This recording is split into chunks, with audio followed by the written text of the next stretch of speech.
Hello' guys, এয়া আহি পালোহি আমি হোটেল। গোটেইকেইজনী ৰাণী একেলগে পালোহি। চাওক, আপোনালোকক দেখাম। আৰু নতুন নতুন গাড়ীও আহিছে।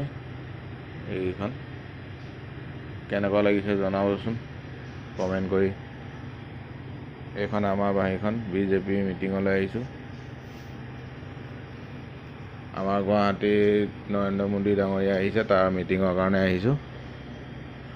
আৰু হোটেলত সোমাই ভাত এসাঁজ খাই যাওঁ বুলি সোমালোঁ। আৰু হোটেলখনো দেখাই দিছোঁ আপোনালোকক।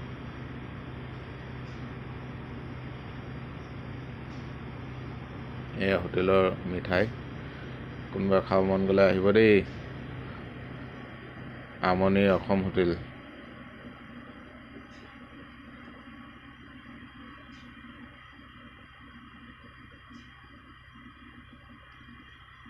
তেতিয়াহ'লে আজিলৈ আৰু নেদেখাওঁ, ইমানতে